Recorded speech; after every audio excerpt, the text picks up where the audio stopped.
Hello students, this is Bhagirath, Assistant Professor in Commerce and Management, Pandit Jawaharlal Nehru government PG college Faridabad. BCom final के subject entrepreneurship and small scale business की unit number 3 का आज का हमारा topic है production and operations management, जिसके part 2 में आज हम सीखेंगे plant layout.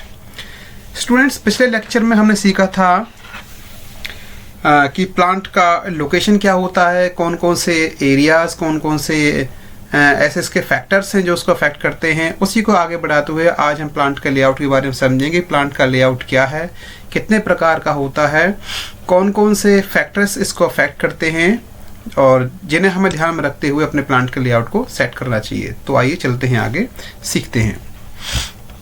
First of all, plant layout क्या होता है? Plant layout refers to the arrangement of physical facilities within the factory building.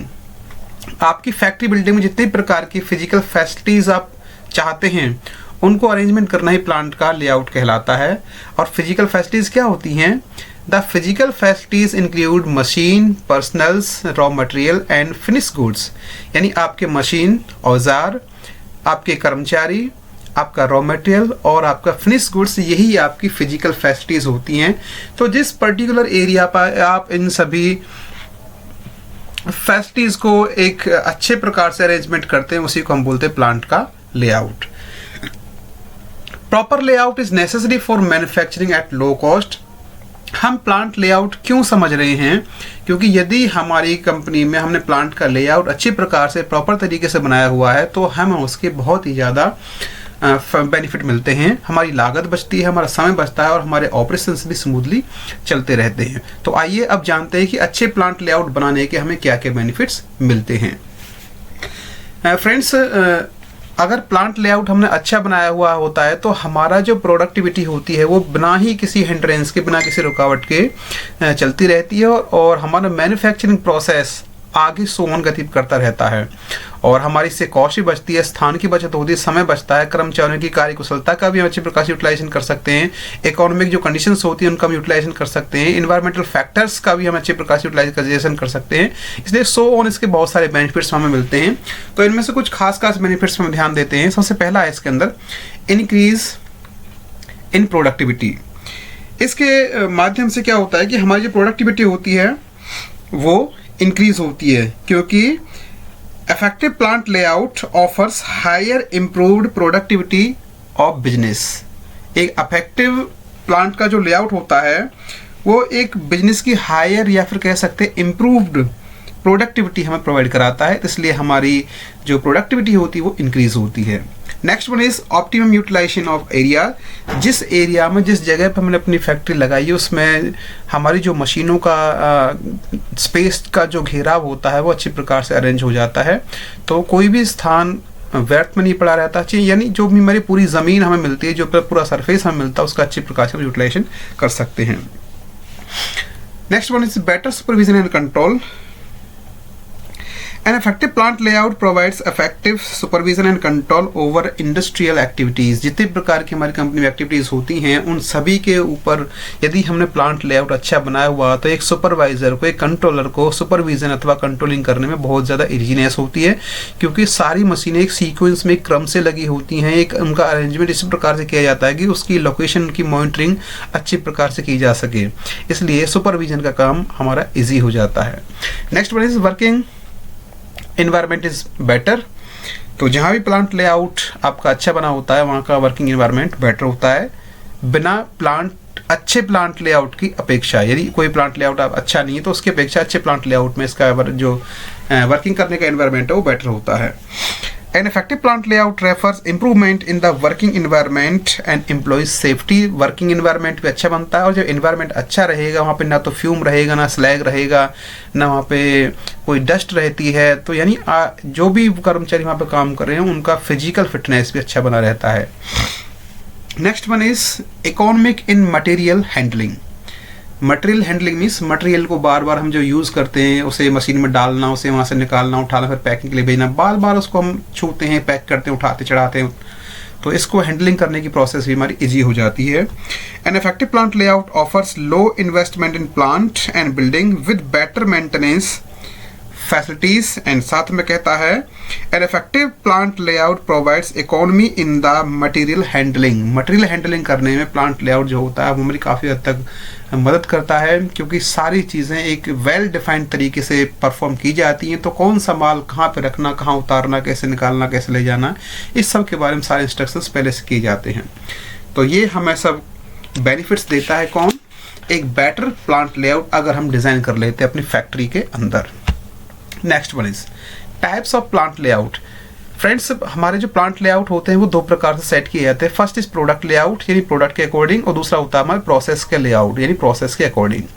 तो सबसे पहले हम सीखते हैं अभी प्रोडक्ट का लेआउट। तो इस प्रोडक्ट के लेआउट के बेनिफिट्स क्या हैं, इसकी लिमिटेशंस क्या हैं, और कौन कौन सी कंपनी या कौन कौन से एरियाज में आप अपने प्रोडक्ट के लेआउट को सेट कर सकते हैं। तो फर्स्ट ऑफ ऑल इसका meaning, machine and equipments are arranged in a sequence. यदि हम प्रोडक्ट की लेआउट की बात करते हैं तो किसी प्रकार के प्रोडक्ट को बनाने के लिए जो मशीन्स और इक्विपमेंट्स हमें चाहिए होते हैं उनको एक सीक्वेंस में जब हम अरेंज करते हैं तो इससे जो ताना बाना बन के आता है उसे बोला जाता है प्रोडक्ट का लेआउट। प्रोडक्ट का क्या बोलते हैं इसको, लेआउट।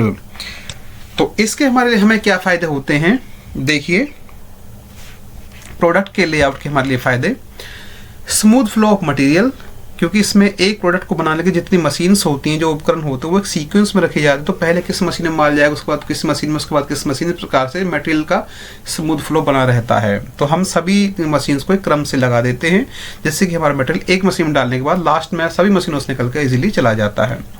मिनिमम वर्किंग प्रोग्रेस, इस प्रकार से मशीनें सेट की जाती है कि एक मशीन का माल दूसरी मशीन के लिए कच्चा माल, दूसरी मशीन का जो आउटपुट है वो तीसरी मशीन के लिए कच्चा माल, इस प्रकार से सारा माल हमारा ऑन कंटिन्यूस स्टेट में चलता रहता है और फाइनली फिनिश प्रकार के प्रोडक्ट में कन्वर्ट होकर हमारे सामने आ जाता है। तो हमारा कोई भी जो माल होता है वो वर्क इन प्रोग्रेस में कम फंसा रहता है, जिसके कारण वर्क इन प्रोग्रेस की जो कॉस्ट हमारी कम हो जाती है। रिड्यूस मटेरियल हैंडलिंग कॉस्ट, क्योंकि मटेरियल हैंडलिंग करने में बहुत सारे कर्मचारी हमें लगाने पड़ते हैं, कभी उसको माल को उतारना, चढ़ाना, लदाना, निकालना, रखना, उठाना, इस प्रकार की एक्टिविटीज़ को हम कम कर सकते हैं एक बेटर प्लांट लेआउट के माध्यम से। क्योंकि जैसे पहले पॉइंट बताया हुआ कि स्मूथ फ्लो ऑफ मटेरियल, तो इसमें ऑटोमेटिकली आपके मटेरियल का फ्लो बना रहता है, इसलिए हमें माल को उठाने में, उसे एक मशीन से दूसरे मशीन में डालने में ज़्यादा काम नहीं करना पड़ता, क्योंकि सारा काम ऑटोमेटेड तरीके से होता रहता है। इसलिए मटेरियल हैंडलिंग की जो कॉस्ट होती है वो बहुत ही कम हो जाती है।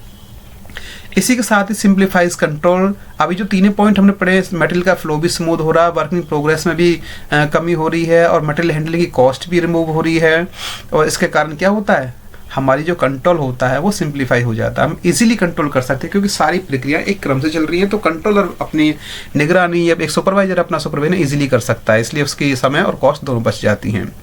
Ensures job specification. Job specification क्या होता है कि एक व्यक्ति अथवा एक मशीन पे जो काम होता है वो स्पेशलाइज तरीके का किया जाता है, इसलिए कि उसमें सिमिलर प्रकार के प्रोडक्ट ही बनाए जाते हैं। तो इससे स्पेशलाइज गुण भी हमें देखने को मिलता है। उसके बाद है बेटर यूटिलाइजेशन ऑफ फ्लोर। जितने भी फ्लोर में हमने अपने मशीनें सेट की हैं, अपने इक्विपमेंट्स सेट की हैं, वो इसी हिसाब से सेट किए जाते हैं कि ताकि हमारे फ्लोर का कोई भी हिस्सा बेकार ना पड़ा रहे, या व्यर्थ में उस हिस्से को ऐसे ही अनयूज ना छोड़ें। तो जितने भी हमें अपना स्पेस अपना दिया गया है हमारी कंपनी में, हमें जो हमारे पास मौजूद है उसका हम प्रॉपर यूटिलाइजेशन कर सकते हैं, ताकि जो उसका रेंट भी अगर हम दे रहे हैं तो उसका फुल्ली बेनिफिट हम ले सकें। तो ये इसके कुछ फ़ायदे थे। आगे बढ़ते हैं, इसकी कुछ लिमिटेशंस भी हैं। Expensive and inflexible. मशीनों को और इक्विपमेंट्स को एक अच्छे क्रम में अरेंज करने में उसके फाउंडेशंस बनाए जाते हैं और सभी प्रकार से उनको आपस में इंटरकनेक्ट किया जाता है, जिसके लिए आपकी काफ़ी मात्रा में कॉस्ट आ जाती है। ये कार्य महंगा पड़ता है। यानी मटेरियल हैंडलिंग करने के लिए यदि आप व्यक्तियों का प्रयोग करते हैं कि माल को उतारना, चढ़ाना, उसे ले जाना, पैकिंग करने के लिए यदि आप ह्यूमन पावर का प्रयोग करते हैं तो वो आपको सस्ता पड़ता है, बजाय कि आप सारी मशीनों का ताना बना सेट कर रहे हैं। दूसरा इनफ्लेक्सिबल, क्योंकि एक बार जो मशीन आपने एक जगह फाउंडेशन बना के सेट कर दी है, आप अपने प्लांट लेआउट में अगर कभी चेंज करना चाहें तो आपको जो अपने उसका फाउंडेशन बनाया उसकी कॉस्ट सेंड करनी पड़ती है। यानी वो फ्लेक्सिबल नहीं है कि कभी भी आप उसको चेंज कर लीजिए, वो एक बार में फिक्स हो जाता है। तो ये कुछ गिनी चुनी इसके दो लिमिटेशंस हैं, लेकिन ज़्यादा बड़ी बात नहीं है, क्योंकि एक बार जब कंपनी लगाई जाती है वो बहुत लॉन्ग टाइम के लिए ही लगाई जाती है। तो ये कोई बार बार हम अपने प्लांट लेआउट को चेंज नहीं करते हैं।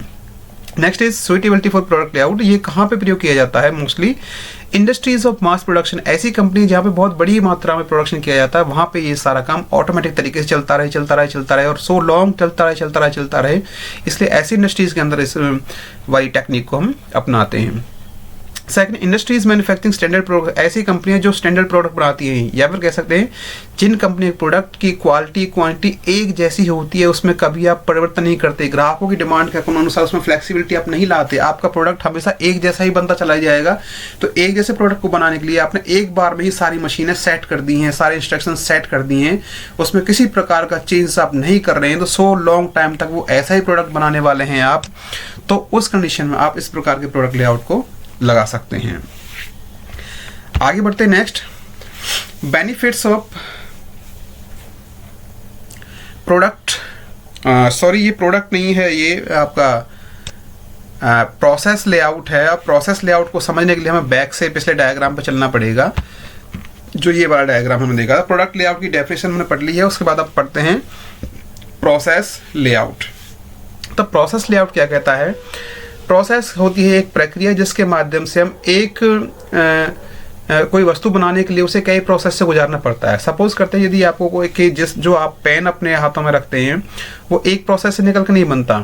एक प्रोसेस में उसकी बॉडी बनती है, एक प्रोसेस में उसका रिफिल बनता है, फिर दूसरी प्रोसेस में उसका रिफिल में स्याही फिल की जाती है, फिर तीसरी प्रोसेस में रिफिल और आपकी जो बाकी उसके बॉडी पार्ट्स होते हैं वो अरेंज किए जाते हैं, और पांचवी प्रोसेस को पैकिंग करके आगे फिनिश गुड्स में डाल दी जाता है। तो ऐसे करके ये हमारी प्रोसेसेस होती हैं। तो सबसे पहले जब एक प्रोसेस पूरी होगी उसके बाद दूसरी प्रोसेस स्टार्ट होती है, दूसरी प्रोसेस पूरी होती है उसके बाद तीसरी प्रोसेस स्टार्ट होती है। इस प्रकार से प्रोसेस का भी हमें लेआउट बनाना होता है कि पहले कौन सी प्रोसेस की जाए, उसके बाद कौन सी प्रोसेस कहाँ रखी जाए, उसके बाद कौन सी प्रोसेस कहाँ होगी, इसके बारे में जो इसका ताना बाना सेट किया जाता है, that is called process layout.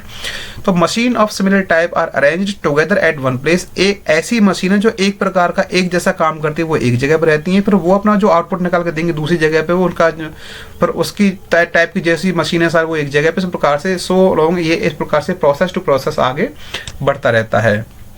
तो यही हमारा होता है प्रोसेस का लेआउट। अब समझते हैं इसके क्या बेनिफिट्स हैं और क्या इसकी लिमिटेशंस हैं, क्या इसकी सुइटेबिलिटी है। मैं इसको थोड़ा मॉडिफाई कर देता हूँ, ये प्रोडक्ट नहीं है, ये प्रोसेस है, प्रोसेस, एंड ये भी इसका प्रोसेस है, एंड यहाँ पे भी ये प्रोसेस है। Sorry for miss printing.